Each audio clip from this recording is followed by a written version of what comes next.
السلام علیکم دوستانو مونږه د فرست ایئر فزکس شروع کوو KPK بورډ هغه چپټر اولنی چپټر دی فزیکل کوانټیټي چپټر به ان شاء الله ډیسکس کوو خو پای کې اولنی ټاپک زموږ سره د فزکس په اړه کې چې فزکس څه شی دی فزکس د ډیفینیشن باندې دا مخکې نه بخلکو تاسو وړو ټولو مده کې ویلي فناین کې خو بیا به دلته پیری ډیسکس کوو چې فزکس زموږ سره څه شی دی فزکس نو فزکس د مونږ لیکو چې دا زموږ د ساينس یو برانچ دی د برانچ اف ساينس which deal with the study of matter اول دا ډیفینیشن لیکم بیا ان شاء الله چې څه شي دی with the study of matter as well as energy and their mutual relationship. نو دوستانو زموږ سره دا دی چې فزکس زموږ سره د ساينس یو برانچ دی لکه څنګه چې مونږ په اتم پورې مونږ ساينس وایو په ساينس کې ټول سيزونه او ساينس مونږ وایو څه ته نو ساينس یو ډیفینیشن دی اسانه ہوتی د سټډي اف نیچر په کوم کې مونږ د نیچر سټډي کو هغه د مونږ ساينس وایو نو دا د هغه د نیچر په سټډي کې کوم ساينس دی هغه یو برانچ دی زموږ سره د فزکس چې پای کې مونږ څه کوو which deal with the study of matter بلکې مونږ میټر سټډي کوو میټر به کې سټډي کوو انرژي به کې سټډي کوو ان شاء الله لادو چې میټر انرژي څه شي دی او د دې and their mutual relationship او د دې د یو بل سره تعلق سره یعنی د میټر انرژي څنګه کنورټ کیږي انرژي څنګه واپس میټر ته کنورټ کیږي د دې د خپل یو بل سره د ریلیشنشپ د څه شي باهمي تعلق د یو بل سره د مبارک موږ په فزکس کې سټډي کوو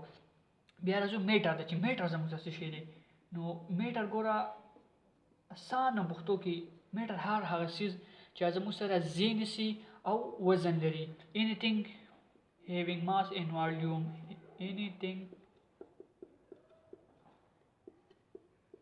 having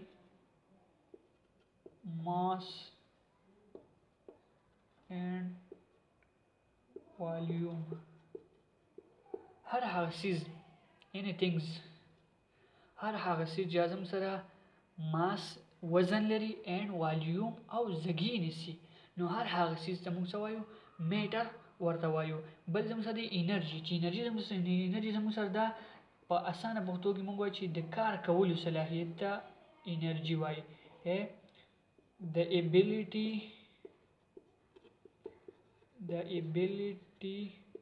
of doing work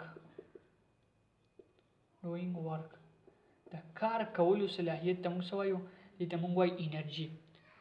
یعنی کله په موږ انرژي موږ کار کولی شو بیا زموږ سره الکتریکل انرژي ده په دې چې دا الکتریسيټي نو موږ به بجلی د بجلی چې کوم کار دی هغه کیږي نو دا زموږ سره انرژي ده چې د کار کولو صلاحیت ته په اسانه پښتو کې دې ته موږ وایو انرژي او میټر نو په دې فزکس کې به موږ د دوه خبرې ډېر زیات ډیسکس کوو بیا به دې کې دنه چې کوم سيزونه به بیا ډېر کنه مثلا په میټر کې کوم څه بغون نه دی په انرژي کې نو اول خبره چې میټر په دې کې سټډي کوو او انرژي په دې کې دوه خبرې وګړي او بل به د دې دوه د یو بل سره ریلیشن چې د یو بل سره څه ریلیشن دی یو بل سره د یو بل څنګه کنورټ کیږي را کنورټ کیږي نو د دې په اړه کې موږ په فزکس کې سټډي کوو او دا میټر او انرژي په کې موږ بل څنګه چې چپټر دا نوم فزیکل کوانټیټي دی نو دې کې یو بل ټاپک دی چې موږ فزیکل کوانټیټي چې فزیکل کوانټیټي زموږ څه دي فزیکل کوانټیټي خو بیا نور به ان شاء الله مخکې وایو چې بیس فزیکل کوانټیټي دا ډیرایوډ ده خو اول د دې ډیفینیشن په اړه خبرې کوو چې د دې مطلب سره ټکی چې فزیکل کوانټیټي څه ته وایي نو ګوره د دې اسانه یو ډیفینیشن لیکو چې دوز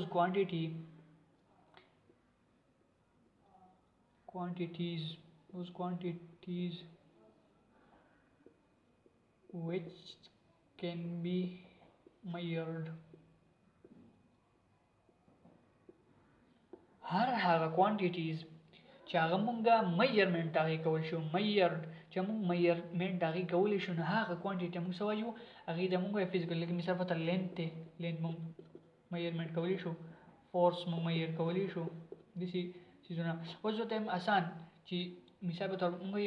یو کس یاد موږ هلکه دا ډېر زیات ایمانداره دی هانیسټ دی که نه هانیسټ دی د هغه ایمانداري نو ګوره موږ د چا ایمانداري دا میجرمنټ کولی شو نشو کولی ایمانداري موږ چا نشو چې څومره ایمانداره دی نو دا بیا زموږ څه دی دا زموږ په فزیکل کوانټیټي دی ته بیا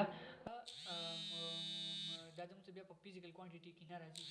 خو هر هغه کوانټیټي چې هغه موږ میجرمنټ هغې کولی شو نو ته موږ څه وایو هغې ته به موږ وایو فزیکل کوانټیټي بیا د دې سره به انشاءالله موږ مزید ډسکس کوو بیس فزیکل کوانټیټي بیس فزیکل کوانټیټي بیس فزیکل کوانټیټي او دویم به زموږ سره د دې سره راځي ډیرایوډ فزیکل کوانټیټي یو به بیس فزیکل کوانټیټي او بل به زموږ سره ډیرایوډ فزیکل کوانټیټي انشاءالله به په مخکیني لیکچر کې